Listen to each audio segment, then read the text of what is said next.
Hello everyone, today we are going to start with the continuation of the last chapter, that is what we did, the control and coordination. Okay, so last time we learned the control and coordination in animals, that is the human being. We learned about a nervous system, we learned about the reflex arc, we learned about the human brain.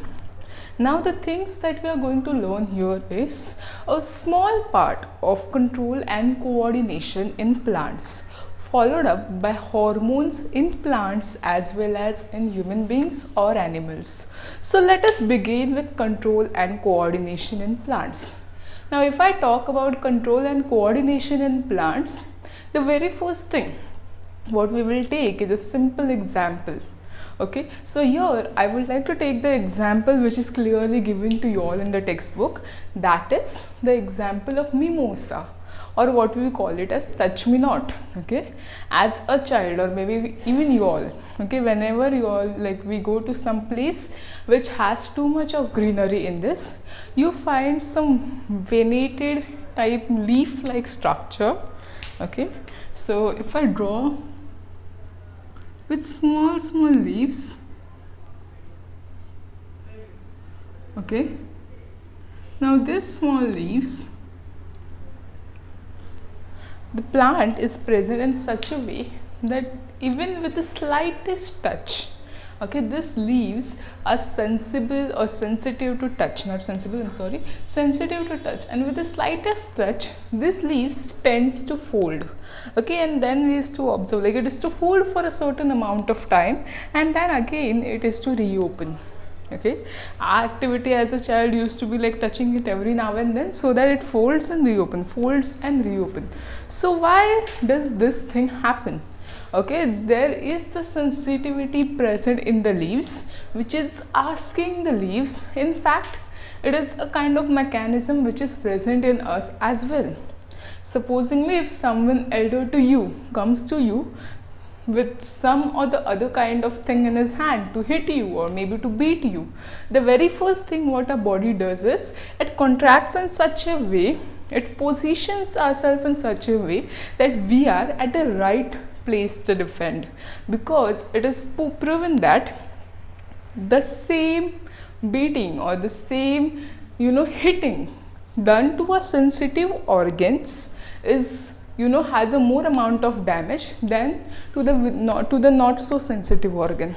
So what we do is we position a not so sensitive organ in such a way that a sensitive organ gets hit up, so that we do not express or we do not take in more pain.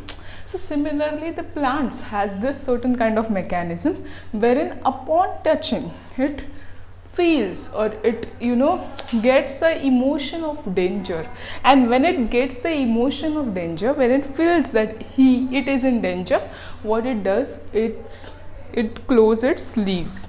So now if I talk about this in detail, okay, this is known as the response to stimulus.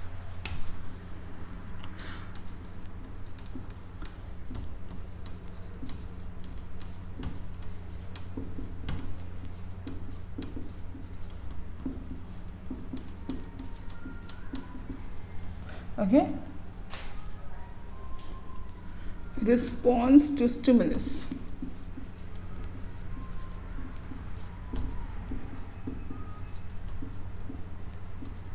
The very first thing we need to know what is the stimulus and how do we respond. Okay, so the things which we were learning in reflex arc or reflex action, that is wherein we touch upon something which is insensitive, okay, or maybe hot or maybe pricky, what is our response? The thing or the particular thing is the stimulus, and what is our response? We withdraw our hand. Similarly the plant also has this system of response to stimulus, wherein what is the stimulus in terms of mimosa? The stimulus in terms of mimosa is touch. Okay, so if anything has to be touched or maybe the leaves of the plants are touched, what they do is they respond to stimulus, as in they close their leaves. Now if we talk about, there are various response to stimulus. Okay, there are various stimulus. We will go each and every stimulus in detail. Fine. And there are various response to this stimulus.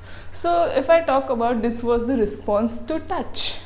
Similarly, there is another thing which is known as light. Plants do response to this stimulus known as light, because whenever or wherever they find light, they grow in that particular direction. Okay, so the another one could be response to stimulus, that is water. Okay, so what happens is, the roots which are there deep inside the soil, their response to stimulus is, as soon as the free water is available for them, they take in that water. Okay, so similarly there are various other things. And how does the plant operate in such systems? So the simple thing is, the plant do not have a special nervous system like that of us. Okay, we have the neurons, we have the nervous connections, we have, you know, the motor nerve, the sensory nerve, and of course the peripheral nervous system, the autonomous nervous system, and majorly, but not last not but least, the central nervous system, which consists of brain and the spinal cord. Okay, so we have this particular specific system which functions towards the stimulus, but plants do not have a specific system as such. What they have is transmit of a signal from cells to cells. Now these cells need not be the specialized cells. Any cells which gain attention or which, you know, gets the stimulus responds towards it. So this is how the response to the stimulus takes place in plant. Now coming on in detail to the response of touch. Okay, another very example which I would like to give you all is the tendrils. Okay, now if you have seen certain plants, like, you know, that of the money plant, or maybe some climbers or creepers. Okay, now these climbers or creepers have a small structure. Okay, a small, supposingly this is a climber with certain leaves. Okay, this climber has a small structure which is a kind of like a curly hair. Okay, curly hair like structure, of course green in color, and this is known as something which is known as the tendril.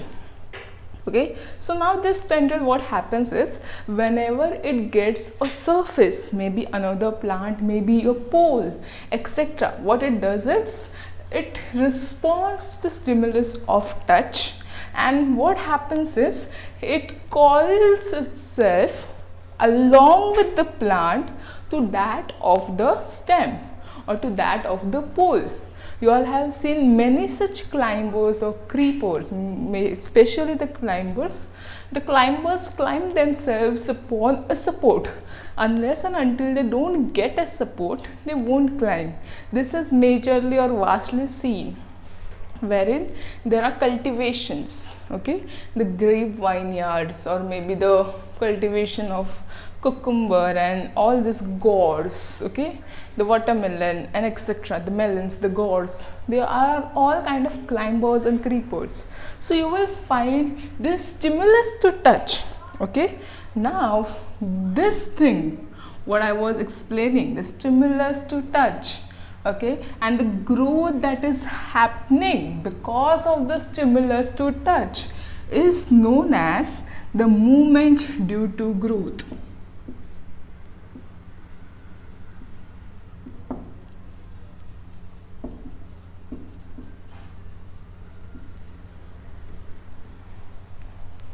Okay, so what happens is, first the plants get a stimulus.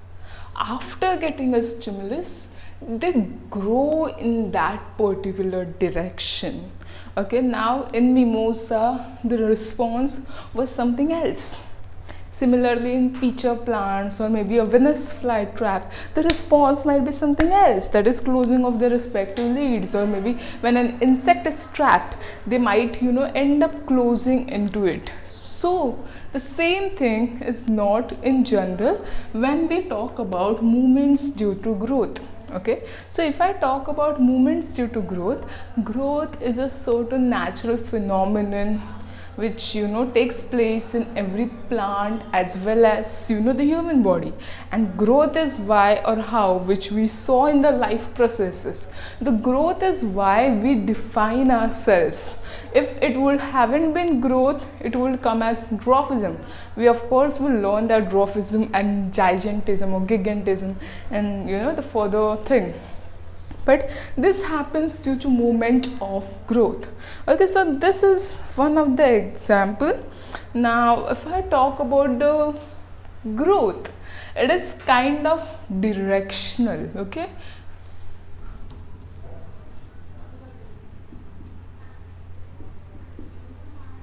why I talk it as directional? Because it goes into the direction of the stimulus.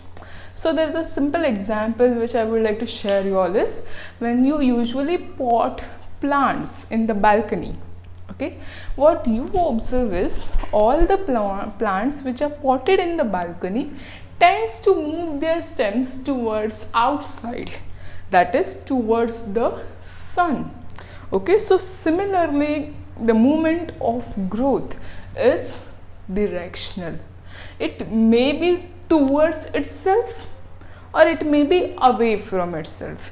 As we go in further, we will learn in the example in which the movement of growth is towards itself. Okay, so if I talk about the touch, okay, the movement of growth due to touch, the example which I given you all is, first thing, touch. The example is the tendril.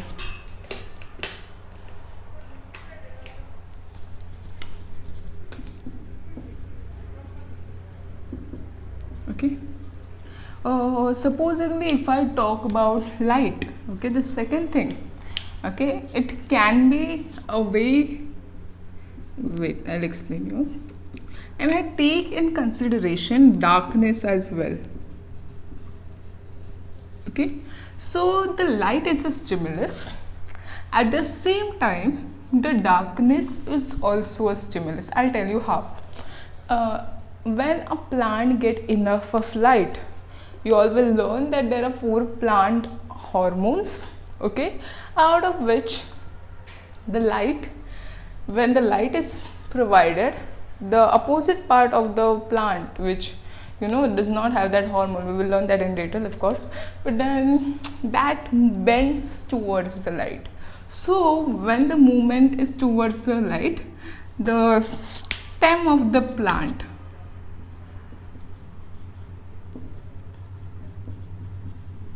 okay, in both cases the stem of the plant in this case bends towards the light.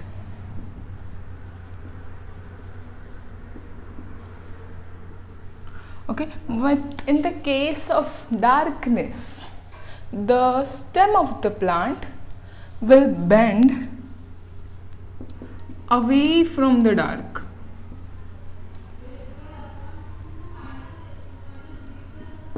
Okay, so what happens is in this, the stem bends towards the light, that is movement is there or the growth is there in the direction of the stimulus. But if I talk of the very same thing, that is the darkness, it will bend away from the dark. The same example which I was trying to give you all is the potted plants what we have.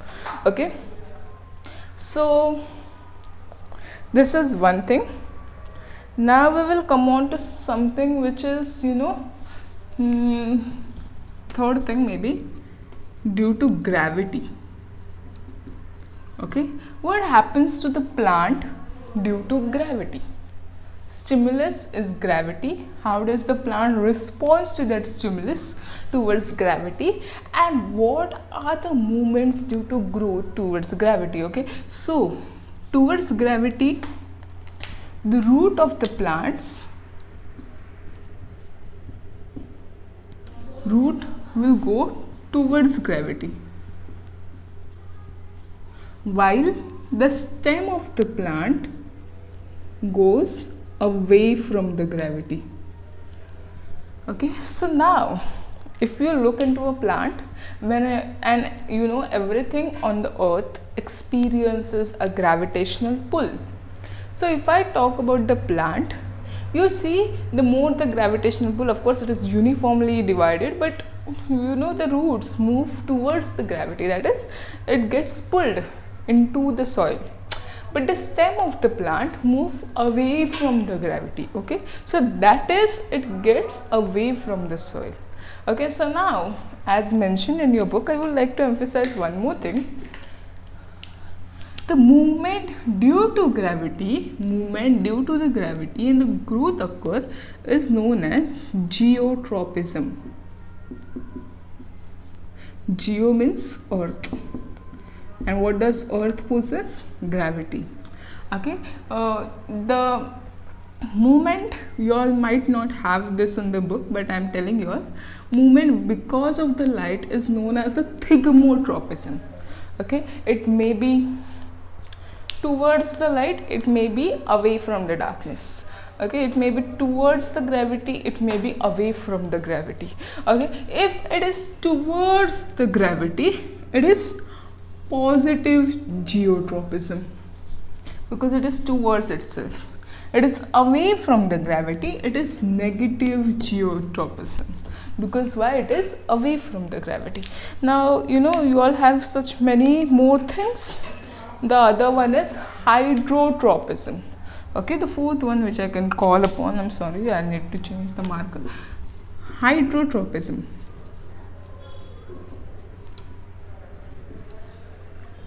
What happens? Hydro means water. So sorry, I need to write this over here.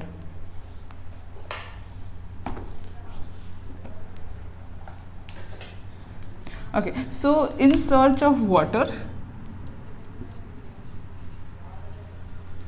often known as the hydrotropism,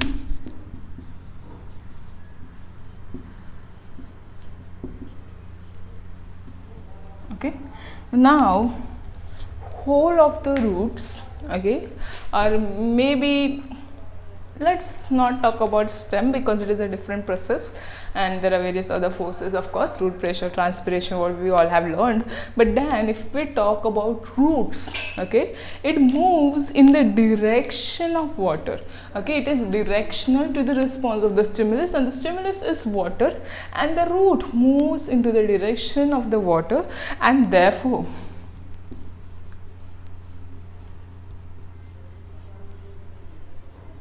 okay, and therefore it is positively hydrotropic.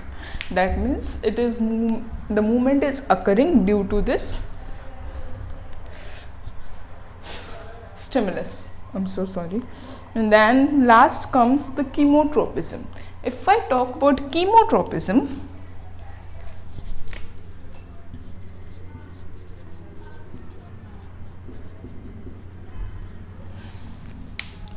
okay, the response of this is towards the chemicals. Now this can be external chemicals as well as the internal chemicals, pesticides, or maybe you know, if I talk about chemotropism, I can give an example in which there are hormones, okay, which are chemical in nature, and if a particular hormone, we will learn those in details, but then there are 4 kinds of hormones: auxin, gibberellin, cytokinin, and abscisic acid. Okay, if there is you know more number of auxins, chemical auxins that has been provided to the plant will grow in height. Okay, same thing gibberellin. Okay, it is a fungi originated you know enzyme, or maybe sorry hormone, which is known as a chemical. If more amount of gibberellin is you know induced in the plant, it will grow in the girth. Okay, similar to that of the third chemical, which is known as the cytokinin. What happens is, in the cytoplasm of the fruit or maybe the you know seed, what happens is the embryo grows in size and multiplies, the cell divides rapidly.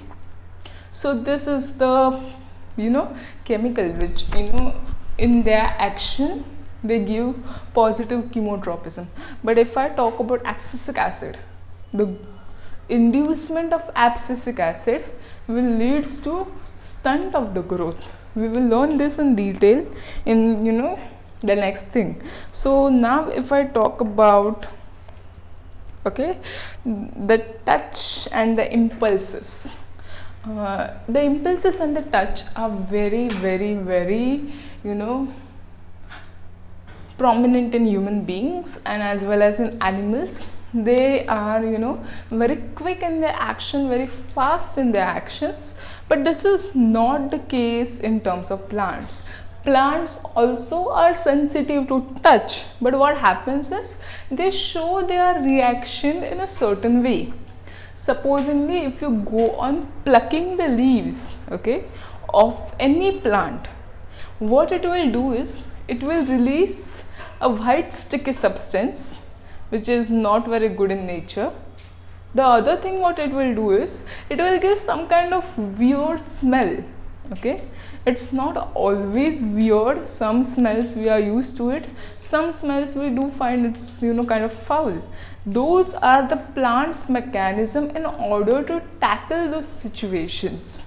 Okay, if a bird is continuously eating or a worm is continuously eating its leaves, the plant may have a mechanism in which, of course not every plant, in which it turns its leaves somewhat bitter or somewhat, you know, the taste which the worm or the insect or maybe the bird cannot digest in. So this is how the plant, you know, very well shape their roles in terms of the touch and response to the stimulus. Now after this we will move on to the hormones in plants as well as in animals. So I'll just write over here hormones in plants.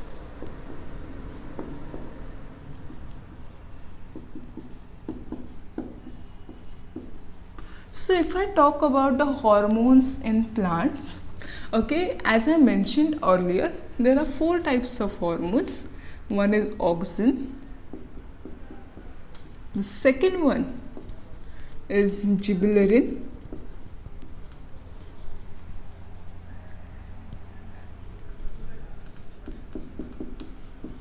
the third one is cytokinin, and fourth one is abscisic acid.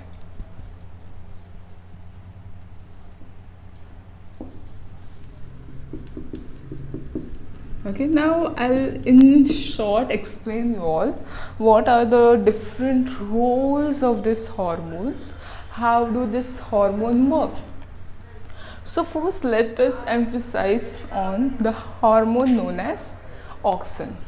So if I talk about a general definition or maybe, you know, a general example or a general information about this, these 2 hormones promotes growth.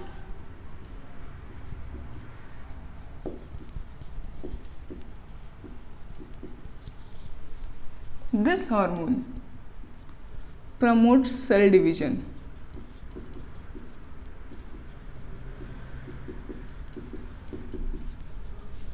And this hormone inhibits growth.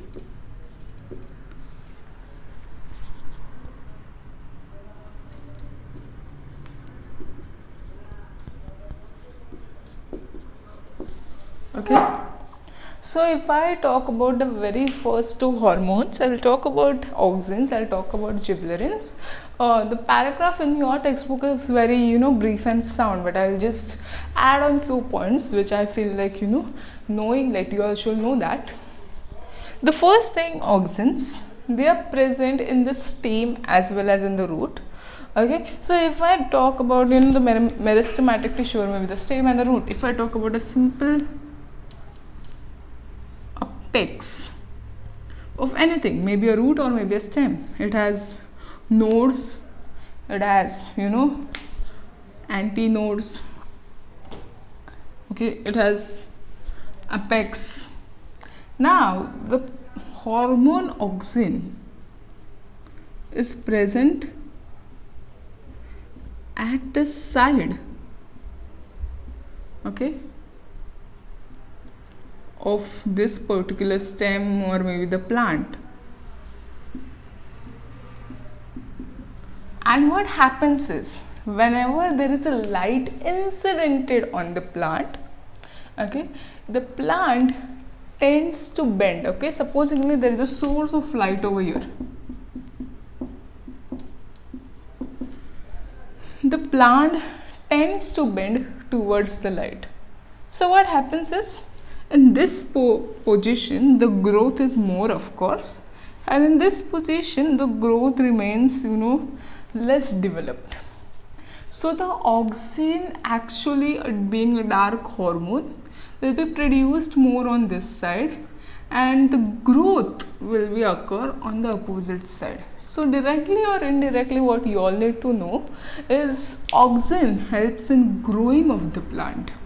Now what auxin do is, it helps in growth of a plant in a particular direction, or maybe, you know, upwards. What about the increase in the girth, okay, the width of the plant? That thing is done by gibberellin.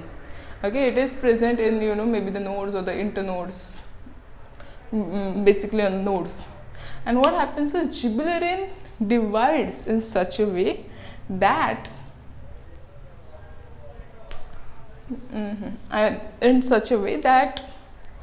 it, you know, increases the circumference or the diameter of that plant. Now this promotes similar work but in different positions. Now let us move on to cytokinin. The very excellent example of cytokinin is that of the coconut water. What you can see is, there is a large amount of liquid embryo present in coconut water, and that is nothing but due to the effect of cytokinin. What does cytokinin do? It promotes cell division. Okay, so supposingly there are like few cells. Okay, and if I inject cytokinin into these cells, the number of cells will double, and then again it will double.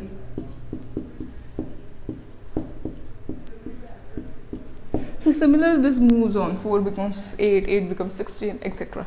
And this is the effect. This is due to the effect of cytokinin. Now the last thing is abscisic acid. Okay, it is a hormone which is actually acid or maybe acidic in nature. Now what happens is, whenever there is, you know, enough of growth, okay, you don't want, like, you are in your childhood, you may be you know, dreaming of like becoming 6 foot or maybe 5.9 and everything like that. But after achieving certain height, okay, after gaining certain height, what you all will feel is, oh, 6 foot is fine, 6.1 is fine, I did not become 7 foot. Why? Because that might trigger your daily activities. It might look odd, okay, and you do not want to be such like that. So in this case, what is there is, in your body the growth hormones are stopped. That is during puberty, of course. But in plants, if the plant thinks it has been grown sufficiently, okay, the growth hormone has to be stopped, and that is done by abscisic acid. Another abscisic acid role is the wilting of leaves. In last time when we learned about excretion, what plants do is, they take a particular leaf which does not have any, you know, chlorophyll content, or maybe which no longer produces food. They store all their waste in that leaf, and with the help of abscisic acid, the wilting of that leaf take place. What do you understand by the wilting of leaf? Wilting of leaf means the leaf is being fallen from its main source. And what is the main source? Nothing but the plant. Okay, so these are the hormones that are present in plants. Now let us move on to the hormones that are present in animals. Let me rub the board.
Okay, so now we will come on to, I'm sorry for this.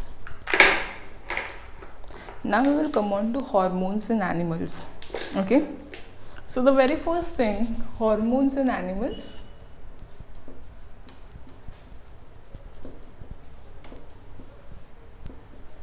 Now what are these hormones?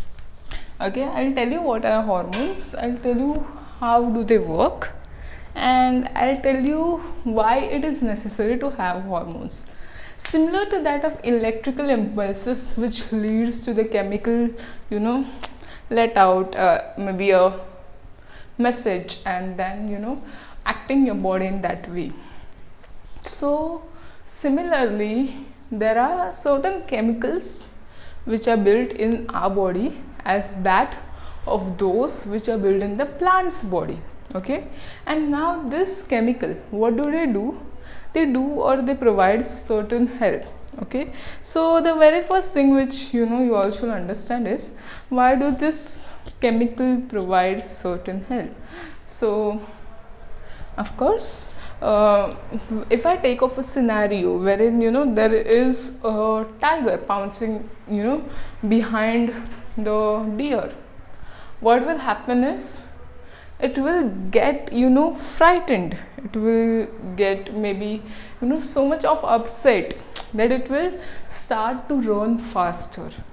It will probably run faster than it could have been running without a tiger behind it. Similar to that of a squirrel. Okay, if you take a squirrel, okay, and maybe what I can say is like there's a example given to you all in the textbook, but if you take a squirrel, maybe a squirrel is frightened, what will happen there is, so similarly let's take our example. The concept is clear, only thing that we are diverging our example. If I take example of me or maybe someone else, someone from you all, and if you all haven't done your homework, okay, and since you all haven't done your homework, what will happen is the teacher will obviously ask for your homework. At that time when the teacher asks for your homework, what happens is you are in the state of fright. Why? Because you are already frightened. Okay, you are already frightened, you know that it is not going to happen, I have forgotten my homework or I have not done my homework, and the teacher will surely beat me up, okay, or maybe yell at me. So what happens is you know whenever, as I discussed before also, whenever there is a such a situation, what we tend to do is we tend to cover ourselves such that are not vital, or maybe organs which are not visceral, such as just the muscles of the legs, or maybe the hands, or maybe somewhere over here, we expose them, and whichever organs are vital, we try to hide them. Why do we do so? Okay, this is due to the effect of various hormones.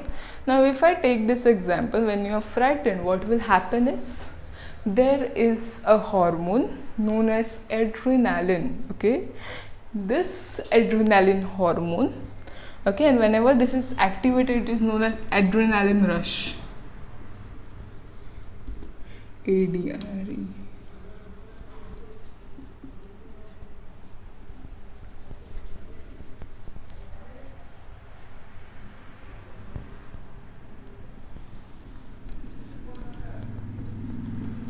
Okay, now this adrenaline hormone is present in something which is known as the adrenaline gland. And where is the adrenaline gland present? It supposedly, if I take a kidney, of course there are two. On top of the kidney, there is a cone shaped structure which is known as the adrenaline gland. Okay, and this gland produces the hormone known as adrenaline, and when this hormone adrenaline is produced, there is it goes throughout the blood. Now this hormones, or any hormones, usually 80% of the hormones, or maybe everything, are endocrine. Okay, so what do you understand by the word endocrine and exocrine? Very first thing, exocrine means something outside. Okay, so there is a duct or a gland which connects from the organ which produces that hormone to the site where it has to be acted, supposedly pancreas. Now the pancreas has a duct which releases pancreatic juices in the small intestine. Similarly, liver has that gallbladder wala duct, which gall duct, which releases bile salts and other minerals, or maybe hormones via their duct. So the hormonal glands which have duct are known as, or the glands which have duct are known as the exocrine glands. Okay, the glands which do not have duct, or maybe a tube to pass in the layman term, are known as the endocrine hormone. Now if I talk about this in detail, okay, this hormone, since it does not have any kind of duct, they rather get secreted into the blood. Now with the help of the blood, of course, they will move all over. Okay, if they are moving all over the place, what will happen is, certain part of the body reacts in a particular manner to those hormones.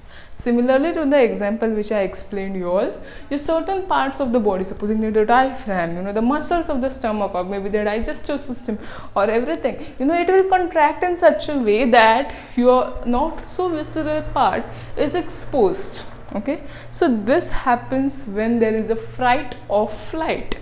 Okay, adrenaline rush happens when there is flight or fight. Fight is the example which we gave the teacher and the student. The student is ready for the fight. Aao bhai mujhe maro, of course.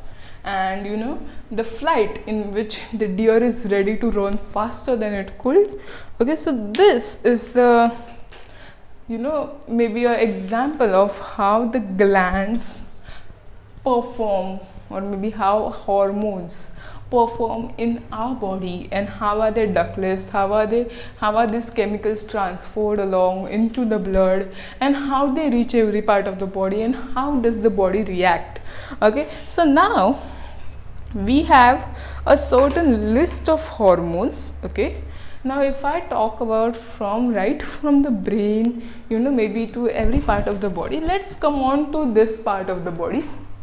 This is known as the throat. Okay, now here what we have is the thymus and the thyroid gland.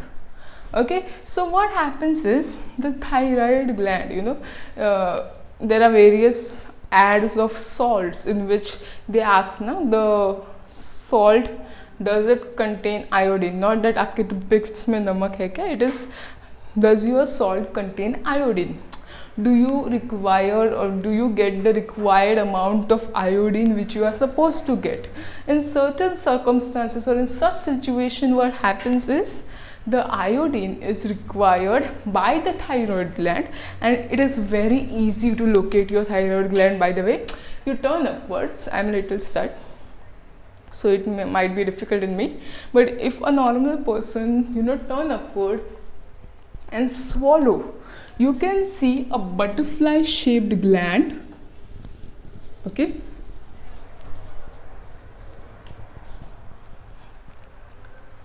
which inhales or maybe turn up like front and back, and that is known as the thyroid gland. Okay, so if I talk about this thyroid gland,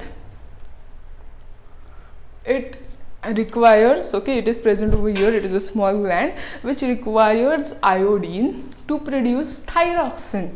Okay, in the other words, what we call it as T3 and T4. Now what happens to these hormones when these hormones are released? Okay, when the thyroxine is released, it helps in synthesizing or maybe breaking down of carbohydrates, proteins, fats, etc. So there are conditions like hypothyroidism or hyperthyroidism.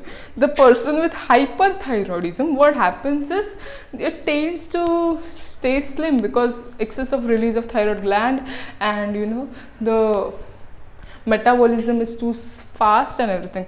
The person with hypothyroidism tends to be stout. Why? Because the thyroid gland does not secrete enough amount of thyroid, and it tries, like after that it gains weight due to slow metabolism. Now the other thing which you all might not be knowing or might be knowing is goiter. Okay, now what is goiter? It is the deficiency of iodine in the thyroid glands which leads to goiter. Okay, now what is goiter? It is a swelling around the neck which is non-carcinogenic, that it is not cancerous, but still it is swelled up around the neck such that the person have many difficulties. Okay, so this is the disease of thyroid, and therefore you need to have iodine in your diet. Okay, so now if I talk about our heights, what I was talking before. Okay, in our childhood we dreamt of become a good height, like at least 5.6, 5.7 and so on for the girls, and maybe 6, 5.10, 5.11 for the boys. Okay, so what happens is in our childhood it's a constant effort to increase our height. Our parents gives us Glucon-D, or maybe not Glucon-D, so what we call Horlicks, taller, stronger, sharper, and maybe Complan, height badai, something like that. Okay, and what happens is at the age of puberty, that is 12 to 13, okay, our height grows in girls, and of course 14 to 15 in guys. Okay, after that there are very rare chance of growing your height. It might grow 2 or 3 inches, but not more than that. Okay, so what happens is in such age our height grows up to the maximum level. Okay, and after growing to the maximum level, what happens is our height stops. Okay, now there are two conditions. There is one condition wherein the height does not grow at all. Okay, you find such tiny people with the age of 20, 25, 30, and you wonder, like, why is their height not grown? Why are they not like, maybe like normal people? So this is the reason why, because that condition is known as the dwarfism. Okay, and this, or maybe, when the height grows too much, okay, it is known as, the condition is known as giant condition. Okay, so if it is too tall or if it is too short, now this is managed by the pituitary gland of our brain. Okay, if the pituitary gland functions properly, our height is up to a certain limit, a maximum limit, of course in the normal range. But if pituitary hormone, releases more and more amount of the growth hormone, we might land up into the the giant family, that is 7 feet, 7.5 feet, 8 feet, so on. And if the pituitary hormone does not releases, the pituitary gland does not releases the hormone, we might end up in dwarfism. Okay, so this might happen because dwarfism and giant condition is such that it is some kind of deficiency in the pituitary gland. And what happens is in certain pituitary adenomas, that is non-malignant pituitary tumors, what might happen is the pituitary after a certain age again starts to produce the growth hormone, okay, in excess. And by that time what happens, supposing a person is 5.2 and he is age of 32, technically 5.2 at the age of 32, the height of that lady has stopped at the age of 15 to 16.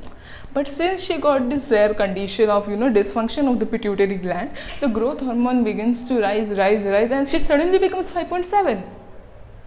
So and so on. So this is the thing which happens when there is not much of growth hormone. And as talking of puberty, wherein the growth stops and wherein the puberty hits, there are certain hormones in our gonads. Okay, gonads,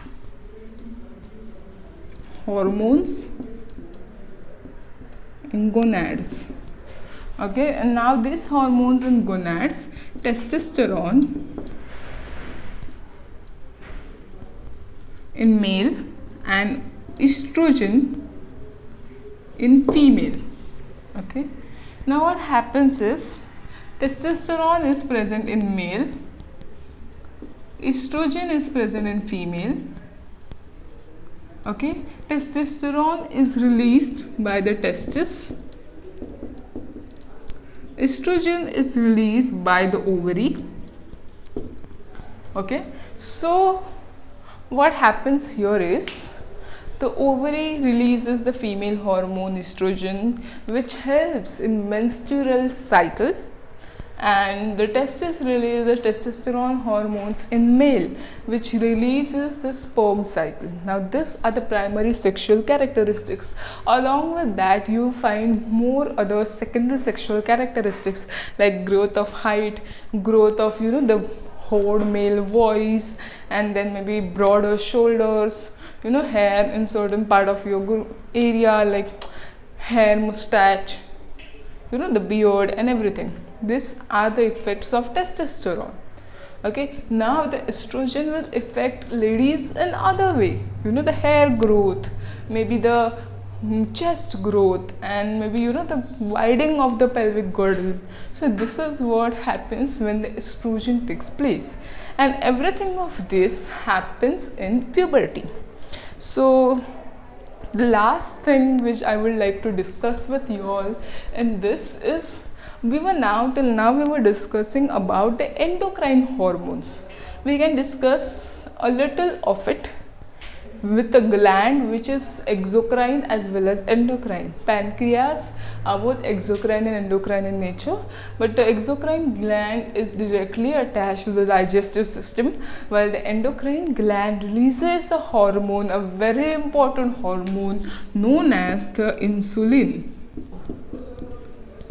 Okay, you all might have heard your family members, like your maybe not parents, or maybe somewhere in their hierarchy, or maybe the people the grandparents, etc.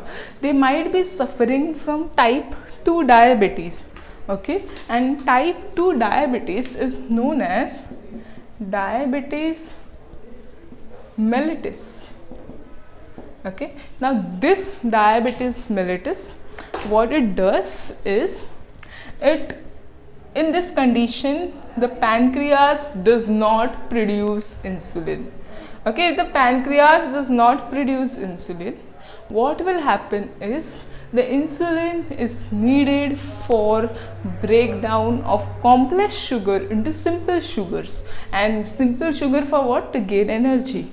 So the insulin, since it is not produced, or maybe the blood is insulin resistance, that is, even if the insulin is produced, the blood sugar level doesn't drop down. Okay, so for this purpose what happens is the insulin has to be injected from outside into the body. But as you know, for what you all need to know in terms of hormones is insulin is a hormone which regulates the blood sugar. So there are various kind of hormones which we have seen, you know, right from the brain and the pituitary to the, you know, thyroid to maybe insulin, and then adrenal hormone, and then testosterone and estrogen. So this all together concludes the hormones in animals. Thank you. Your lecture or maybe your chapter gets over with this. I'm so sorry. Thank you.